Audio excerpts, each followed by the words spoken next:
Hi, I'm Ken Mogi from Sony Computer Science Laboratories and the University of Tokyo, and I'm going to talk about conscious supremacy. The computational significance of consciousness. This is an important and potentially more tractable research theme compared to the hard problem of consciousness, such as qualia, intentionality, and self-awareness. Of course, the hard problem is important, but in order to get there, probably we should pay more attention to the computational significance because that could be ultimately related to the hard problem. I started my research in neuroscience when I read Emperor's New Mind as a graduate student. And the Penrose argument was really, really interesting. Uh, Penrose argued that intelligence requires understanding, and understanding requires awareness. And in addition, he asserted that quantum effects were necessary to explain the foundations of intelligence and consciousness. What Penrose did was very unique and creative.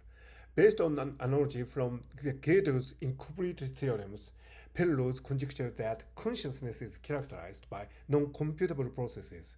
Penrose argued that in order to realize genuine intelligence, understanding was necessary, which in turn required non-computable processes supporting consciousness. So Roger Penrose actually thought of writing this book when he witnessed the hubris of some AI researchers at the time who claimed that the realization of intelligence or consciousness was very easy using artificial intelligence methodology. So Penrose could not put up with such a hubris, so he decided to write the book.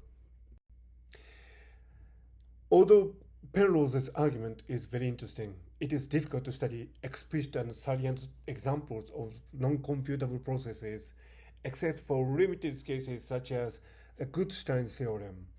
In Goodstein theorem, it can be shown that Goodstein sequences defined in terms of hereditary base N notation terminates at zero, which cannot be proved within the Peano arithmetic, while it is possible to do so in the second order arithmetic, which is nearly reasonably available in typical human intuition. I mean, the intuition of mathematically oriented. So what is Goodstein's theorem? You have here the Goodstein sequence. For the details, you can look up the literature. So the gist of the matter is there appears to be a part which is going to infinity, apparently, but you then have this minus one part every time it iterates. And interestingly, although it's counterintuitive, the minus one operation would eventually eat up the part that is kind of exploding into infinity. So that is a really interesting and genuinely product creative aspect of Goodstein theory. And it can be proved. Now, Goodstein theorem is similar to the Hydra game, where the Hydra grows multiple heads while the player cuts one head at a time. This was proposed by Carpy and Paris in their 1982 paper. And this can also be proved to go to zero by applying our intuition. So it seems that understanding of the Goodstein theorem and Carpy-Paris Hydra game requires consciousness, and understanding is necessary for the proof of these wonderful theorems. However, it is an open question whether non-computable processes are necessary for understanding, and which typically occurs in the presence of consciousness in humans, right? So Penrose put forward this really wonderful argument about non-computability, intelligence, and consciousness, but unfortunately, arguments based on non-computability tend to be intractable. Now, in recent years, we have had a lot of advances in artificial general intelligence research, and there are lots of discussions and R&D efforts focused on these things. And for example, OpenAI is explicitly and openly committed to produce AGI. So is Elon Musk, and Meta, led by Mark Zuckerberg, is also trying to generate AGI. Artificial general intelligence is purported to execute all tasks carried by a typical human brain and beyond, sometimes called artificial superintelligence, ASI. Proposed tasks to be executed by AGI include the Turing test, coffee making or Wozniak test after the co-founder of Apple, Steve Wozniak, college enrollment test, employment test, and the discovery of new scientific knowledge. Now, some people argue that probably we can use LLMs such as ChatGPT-4 to realize AGI. Some people say that no, large language models based on transformer architecture is not sufficient to produce AGI. So, in this context, our question is, does artificial general intelligence, AGI, require understanding or consciousness, whether they are natural or artificial? Related to this very interesting topic, people have discussed the Winograd challenge proposed by Terry Winograd, I think from Stanford, and it deals with the handling of local semantics. For example, if you had the sentence, the trophy doesn't fit in the brown suitcase because it's too big. Now, the question is, what is too big? Of course, in this case, it's the trophy. Second example, John made sure to thank Susan for all the help she had given. Who had given the help? And the answer in this case is Susan. Now, in order to come up with the right, correct idea, correct answer, you need to have an understanding of the local semantics. For example, if you look at the collection of sentences that humans put up on the web, there is no way to tell whether a trophy or a suitcase have a tendency to be too big. The same goes for people's names like John and Susan. There's no statistical tendency to say that John is more kind than Susan, or Susan is more prone to help than John. So these things cannot be learned statistically. LLMs can learn the association between, for example, the Eiffel Tower and Paris, or the Big Apple and New York. But these, local semantics should be handled here and now. So that is a tall order for large language models. And another interesting example is the Monty Hall problem. Suppose you knew as a fact that the prize car was behind door 2 and you chose door 2. Now, the presenter of the show opens door 3 and shows there's a donkey behind it.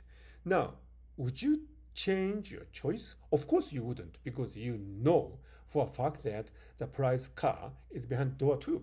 But if you ask an LLM what the participants should do, the LLM would probably typically suggest to change the choice, because that's what they learn from the statistical analysis of what's out there on the web. So here again, we have a case where LLMs possibly cannot treat the local semantics. So these are genuinely interesting problems. We can do these information processing things because we have a genuine understanding of the situation. And this might be related to the fact that LLMs are not conscious, despite some claims that LLMs are either already or soon becoming conscious. Many regard these generative AI systems as doing computation unconsciously. And thus, we are pardoned from possible ethical issues involved in abuse, because, if AIs are conscious, we wouldn't be, really feeling great about using them just as a tool. So if LLMs can come close to past human level cognition tests such as false belief task in the theory of mind, the Turing test, and Winograd schema challenge, and if they are doing these things unconsciously, what, if any, is the computational significance of consciousness? Because large language models are doing all these great things. Now we have the so-called AI effect, which is a cognitive tendency to regard anything achieved by artificial intelligence systems to be outside the domain of core human cognition, possibly separating AI from conscious information processing. So probably we can have a diagram of all the computations that have been done by artificial intelligence systems and calculate a union of the set, and then we can define the set of computation that are possibly unique for human consciousness as a complement of the union of the set. So this is one way to use artificial intelligence systems as a lens to fine-tune our focus on what could be uniquely consciously computed. Now, in this conference, many people are interested in the relationship between quantum mechanics and consciousness. So does quantum mechanics play an essential role in consciousness? Quantum computers were first proposed by Richard Feynman, and he said that since nature is quantum mechanical, in order to simulate nature, we need a computer that is based on quantum mechanics. Then David Deutsch came up with a formalism for quantum computing. And now we have a lot of works conducted on quantum computers, and we have a lot of algorithms, for example, Shor's algorithm for factoring, proposed by Peter Shaw, and this can do the factoring by prime numbers much more efficiently than classical computers. We have a bunch of different algorithms for quantum computers aggregated on this site, Quantum Algorithm Zoo. And in 2019, researchers at Google claimed that they have arrived at quantum supremacy, where quantum supremacy is not a claim that quantum computers would be able to execute computations which are in principle uncomputable by classical computers. It is not a claim that quantum computers would be able to execute computations beyond what universal Turing machines are capable of. It is rather a claim that quantum computers can, under certain circumstances, could execute computations which could in principle be done by classical computers, but not in any practical period, considering the physical time typically available for humans. So that is quantum supremacy. And here I am proposing conscious supremacy as a concept analogous to quantum supremacy, which would help identify computations possibly unique to consciousness in biologically practical time and resource limits as separate from arguments on computability per se. Specifically, given the limits of resources available in the brain, computations executed in conscious supremacy would be in practical sense impossible to execute by unconscious computation in any meaningful biological time, although in principle they could be done. So this is not an argument based on computability. For example, the integration of visual features such as color and form is called the binding problem. And since these visual features are represented in different parts of the brain, and also there is a possible combinatorial explosion, such as yellow Volkswagen.